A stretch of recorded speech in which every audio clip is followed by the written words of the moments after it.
Namaste. Welcome to our satsang about Santosha, the state of happiness for no reason and equanimity in all circumstances. Let's sing in the beginning a mantra. Loka samasta sukhino bhavantu.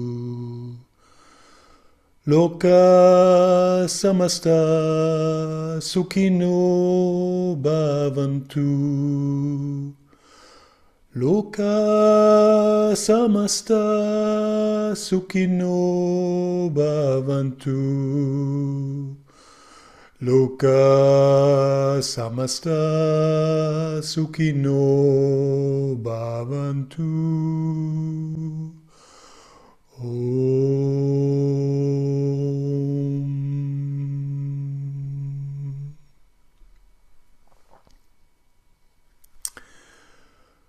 We start in the beginning with a centering meditation. So if you like, just sit upright, close your eyes, get a comfortable position, and put your awareness on your breath.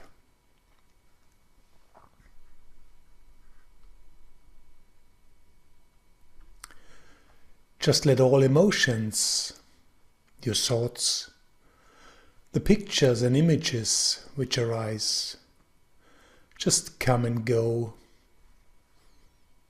Don't suppress them. Everyone can show up.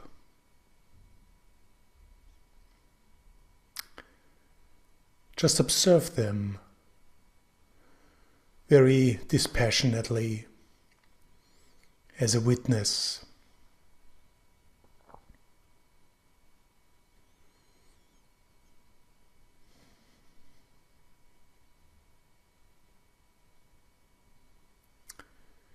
If you like, smile.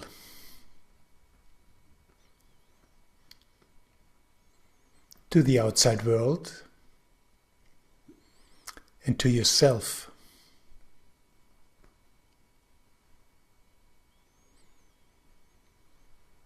If you like to take a breath, breathe in deeply into your belly. Hold it for a moment. And exhale.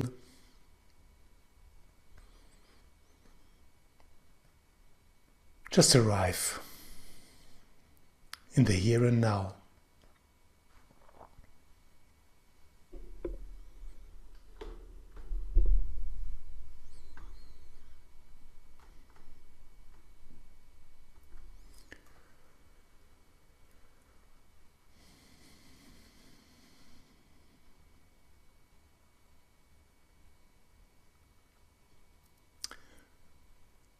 And then come back, open your eyes very, very slowly,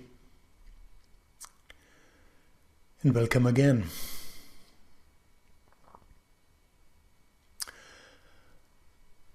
I like to honor and show gratitude to my spiritual teacher, Mr. Davis, and his teachings of Kriya Yoga. I also like to thank Mauro and Graziella for this invitation to share some thoughts about Santosha, the second Niyama in Patanjali's Yoga Sutras, and also to give some practical guidelines to cultivate Santosha in daily life. I'm very blessed and grateful to be with you all here today. When I speak today about Santosha, I don't want to do this as an expert or a teacher or even an authority, but I like to speak to you as an old friend, knowing that every human being is unique but has the same divine nature, has to follow his own path, but has the same ultimate goal: to awaken to our true self from the bondage of our thought and sense perceptions, our karmic conditionings, and the delusion of being separate from God. You and I came to a certain point in life where we felt the meaningless of temporary pursuits in the outside world and a kind of emptiness inside, and started doubting. We started questioning and to listen, to look for real meaning and purpose in life, and had questions like, what am I? Or what is my relationship to God? Don't we? You and I are on a spiritual path, beginning to awaken, right? Otherwise, you would not be here today, or would go in a few minutes. In the world today, there are many spiritual pathways which lead to self-realization and liberation. And everyone has to find out what works for him and has to do it, to cultivate it, and must be persistent. We all have to use common sense and discrimination to discover truth, and need determination and God's grace to go all the way to the final realization. No one can fulfill our Dharma for us, that what is ours to do in this lifetime. No book, no artificial intelligence, no jet group, no spiritual path, no guru, no matter how advanced. All this can be very helpful, nourishing, encouraging when needed. Play the role as a teacher, are lights in the darkness, pointing to the path and the ultimate goal.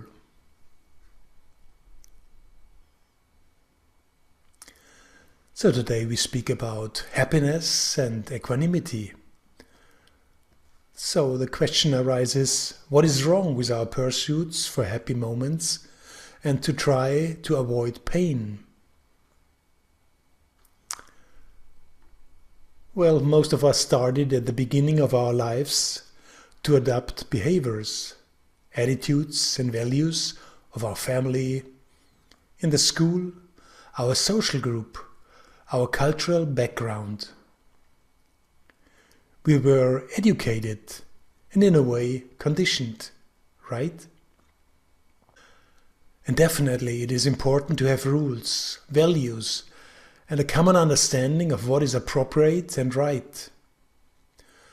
But interestingly, all these values and rules and common understanding mostly define the values, the standards that one should seek or strive for in life in order to be happy or have a meaningful life. Everyone tries to have a successful life, to enjoy happy moments and to avoid painful ones, don't we? But in our society we are constantly confronted with ideal images of real happiness and success, on how we have to look, what we have to do, what we need to possess, what we have to become in the outer world. And sooner or later everyone realizes that the constant chase for the fulfillment of our desires, expectations, aspirations and achievements in the outside world will be never enough, always temporary and fleeting. and will turn into the opposite and become the reason for more grief and pain, isn't it? So the question arises, why? Why is this so? Because we look in the outside illusory world for happiness and fulfillment and are attached to our sense perceptions, our desired outcomes and expectations. Again, because we look in the outside illusory world for happiness and fulfillment and are attached to our sense perceptions, our desired outcomes and expectations. Just think about relationships. First, we are happy in love, and many times this turns into hate. Or think about business. First, the business is wonderful, it thrives, we get a nice win every year, and then it turns into a big loss and disaster.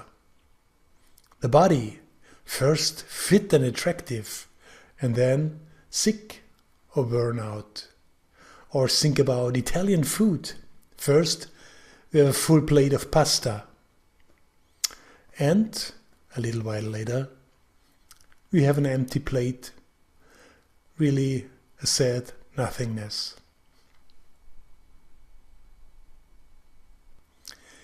In Patanjali's Yoga Sutras, we can read about the promise that Santosha, soul contentment, is the source of supreme peace and happiness. Isn't that exactly what we all long for? The good news is that our true essence, our inner self, our soul, is always content, peaceful and serene.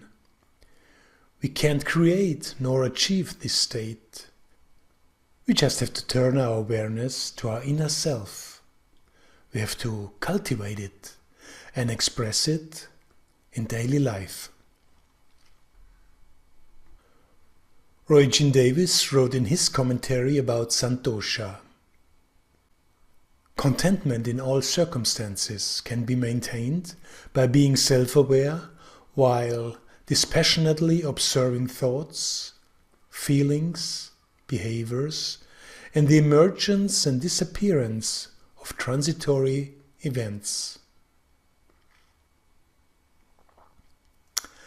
Patanjali's Yoga Sutras are the philosophical principles and spiritual practices known for more than 3,000 years and written down by Patanjali 2,000 years ago. They are important for spiritual practices in the Kriya Yoga tradition. So let's look this teaching closer. Teaching says, contentment in all circumstances can be maintained by being self-aware. So, contentment in all circumstances can be maintained. This means we have a choice. We just have to trust. And when we have faith, we can welcome and accept everything that comes and goes into our life or attract our awareness, and we can act appropriately if needed. We don't know, but we have faith.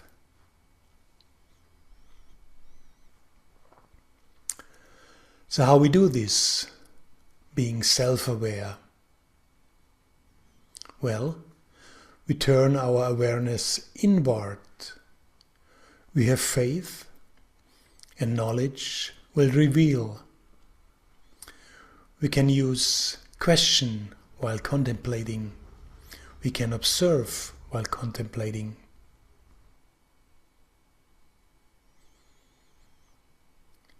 You can observe and declare with conviction, I'm not the body, I'm not my thoughts, images, emotions, concerns.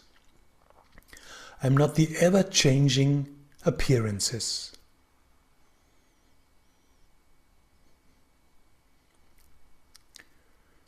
You can observe and confirm, I am an immortal spiritual being, temporarily relating to this body, mind, and circumstances.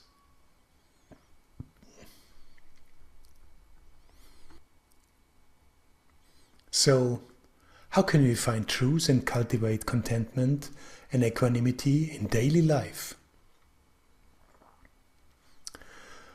Roy Jean Davis was advised by Paramahansa Yogananda: read a little, meditate more, think about God all the time. So let's do this step by step. Read a little. I think a good recommendation even in the beginning is read a little in the morning after the meditation, when you're calm, peaceful, rested. It's a good time to read. And I have to tell you, in the beginning of my path, I hardly understood anything. Just much later I read that this is normal, because the mind is conditioned, not open or receptive, or a strong ego is still active and defending, thinking it will lose power and control. Thought pattern and behaviors are still limited or even destructive. So read a little, and over time truth will dawn, step by step. Give yourself time, be patient.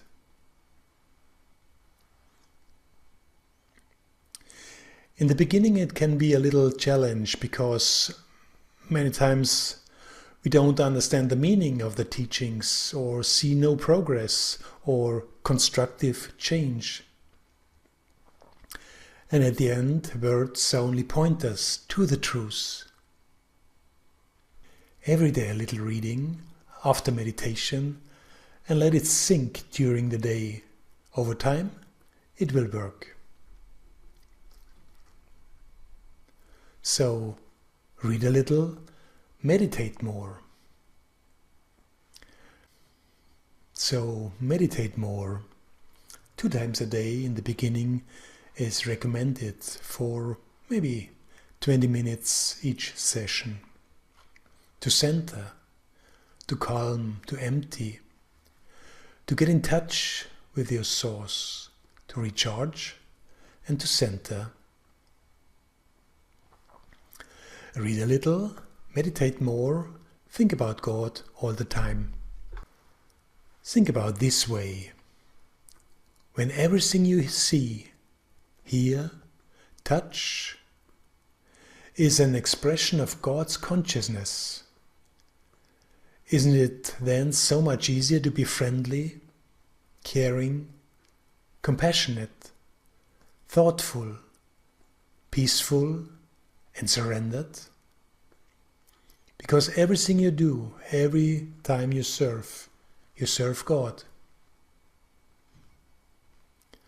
Read a little, meditate more, think about God all the time.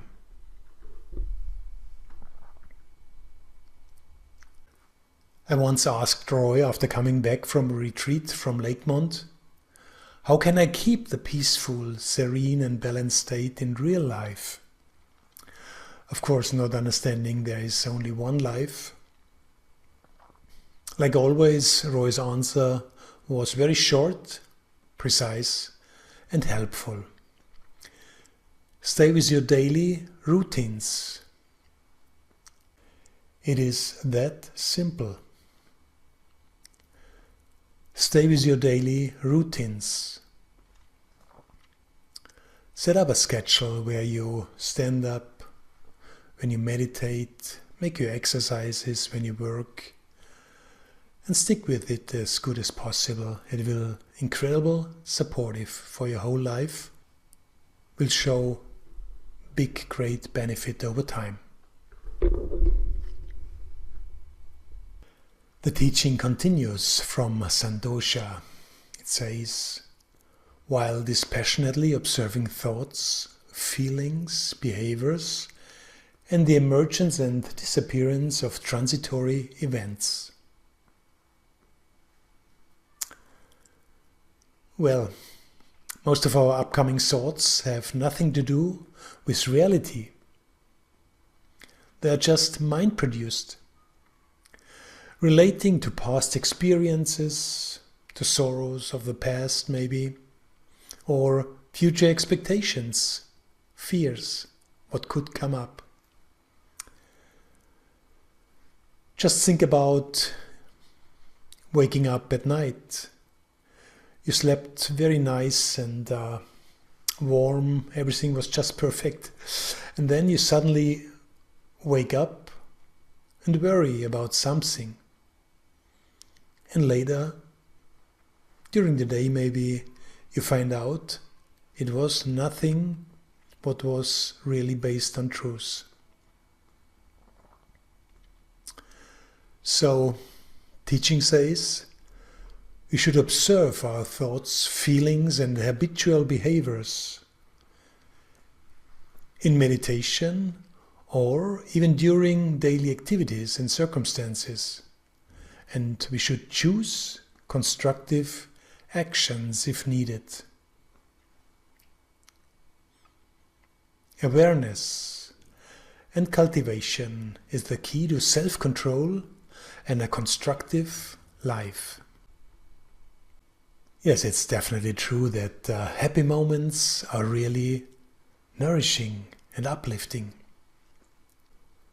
But we should be always aware about our expectations for happy moments, how they have to be and what has to be, and also to our attachments to these feelings and occurrences, because they can really create discontent. Also, feeling responsible for the happiness of other people can really have an exhausting effect. When we think about pain, real pain have to be really addressed. It has to be accepted of what it is. And, if possible, it has to be effectively healed. But painful moments are also a chance to rest and to recover, isn't it? And even strong, painful moments could provide a chance to grow, to make a change, to awake.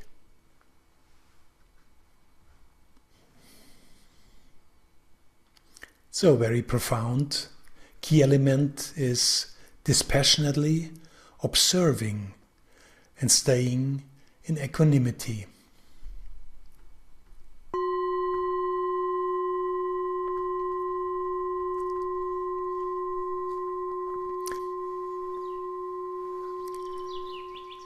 Here's a simple practice to cultivate awareness with all the senses, to get in touch with nature, to be in the here and now.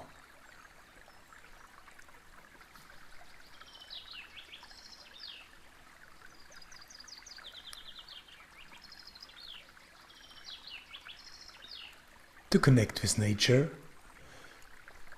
just sit in a forest or in front of a tree, close to the sea, or simple with just a plant in front of you.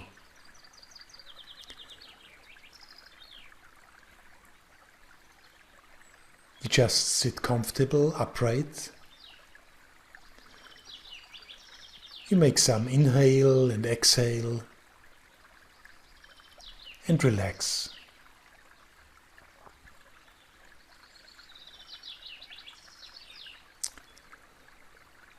Important is not to judge or let your knowledge come into the game of observation.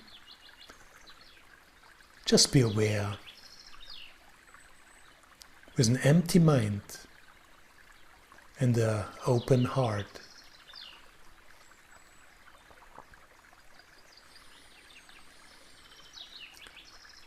If you like, just take a deep, deep breath inside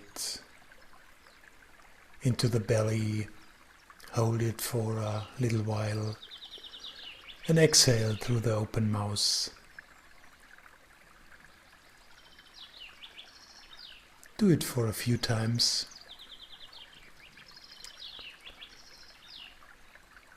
And then breathe normally and get relaxed. Observe.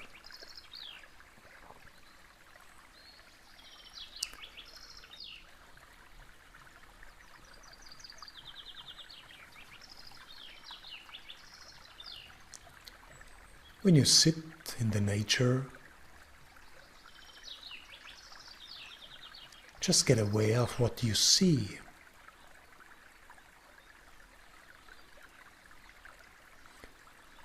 Don't forget not to judge.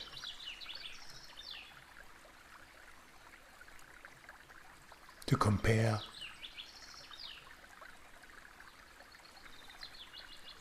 Just look.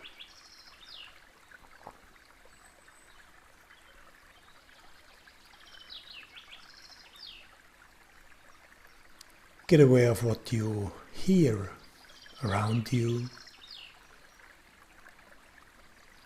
Listen to life.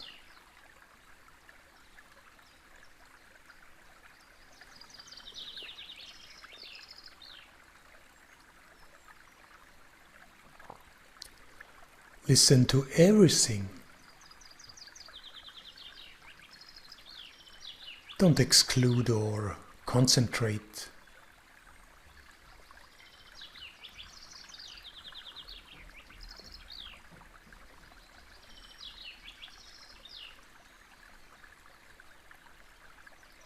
Get aware of what you are smelling.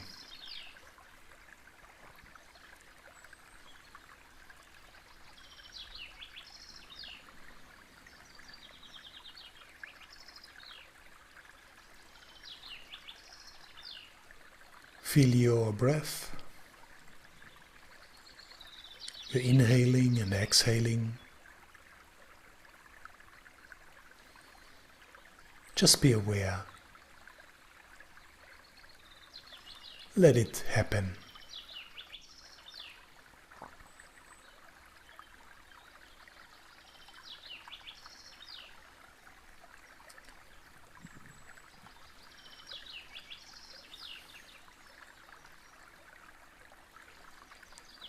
Get aware about your taste.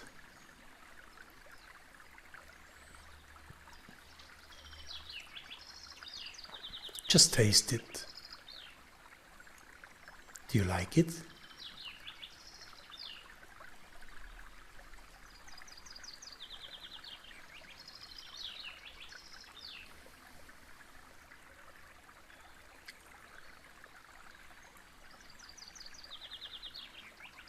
Very easily change your awareness to your feelings. How do you feel the outside world?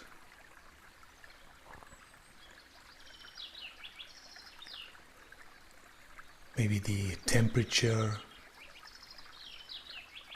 the wind, your clothes, your whole body.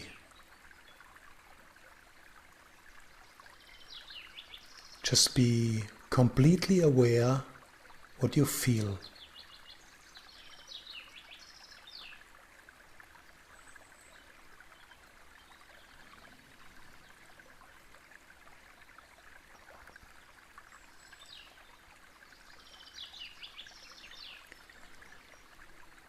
Take this moment and get completely aware about all your sense perceptions.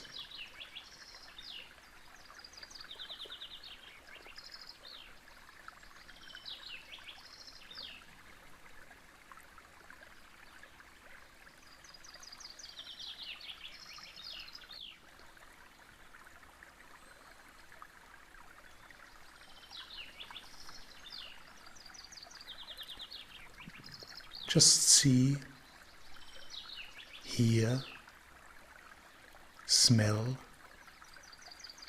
taste, and feel. Be completely with all your senses in the here and now.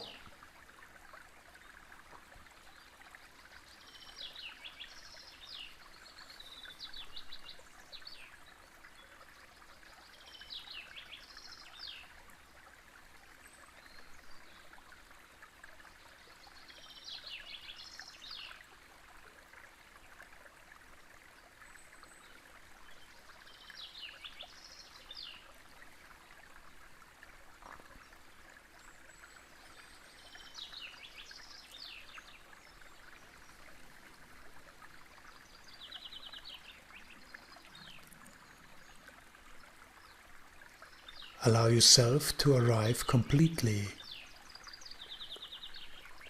with all your senses in the here and now.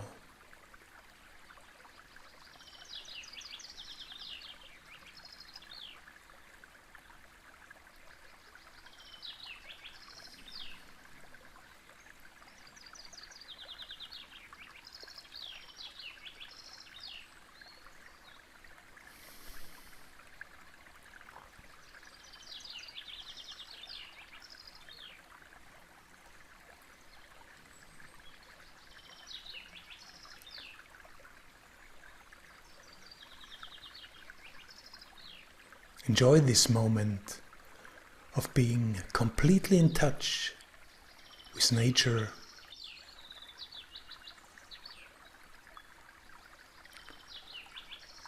with the expressions of God's consciousness.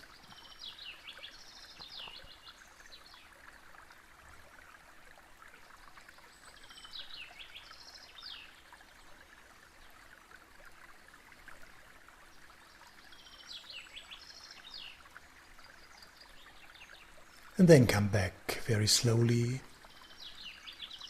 to your mind, to your environment.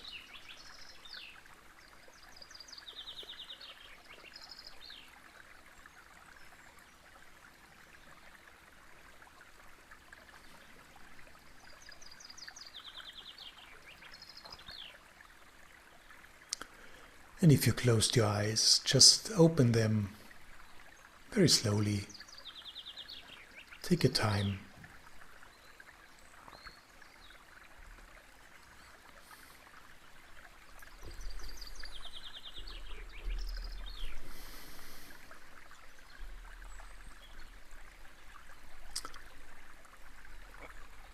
Yeah, we're pretty much at the end of this satsang.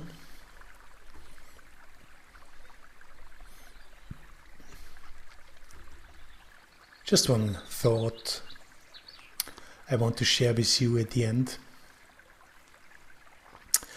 Because while preparing this talk, I had the idea also to Google for happiness. So I sat in front of my computer and typed the question, what is happiness? And quite amazingly, I received through artificial intelligence quite a lot interesting informations. Well, you can do this by yourself. It will be, I think, different in which country you are, which language you use. But what was interesting for me was a little button on the right upper side with 3 dots. And when I clicked there was a little more description about my internet search. When I clicked it, it shows that 7 trillion 70 billion results were found in 0.28 seconds. Wow! I thought that looks quite profound and comprehensive, doesn't it? But after a little while of being impressed, I thought also about a few other things. I think we have to be aware that digital informations are only accumulated in the last 25, 30 years. Because very simply before there was no public use of the internet. So the question stays, what about the experience from before? Also, the knowledge of the one who had no access to internet is simply here not available. Just think about the saint living in the Himalayas. Also, I found interesting that the informations from a realized master and from a part-time columnist count equally. But I think most important is that these informations are expressions of a global state of consciousness, of ways of thinking and acting. And they brought us individually and globally to the point with seeming chaos and confusion, where Dharma is low and the real purpose of life is for most parts obscured.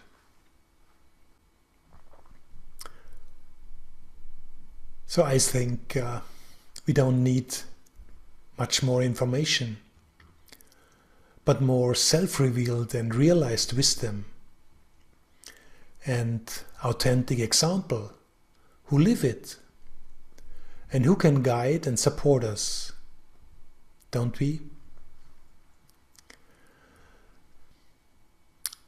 This is at the end also a pointer to our path in Kriya Yoga and also to our Guru lineage, what you see in the back on the wall,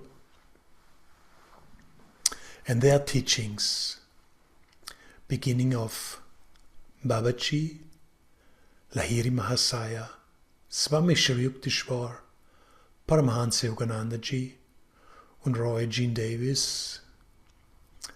Thank you for sharing this. Yeah, I'm at the end of this wonderful gathering about Santosha. Thank you. Namaste. I wish you a fulfilled, happy and constructive life with a lot of equanimity and soul awareness in all circumstances. Namaste.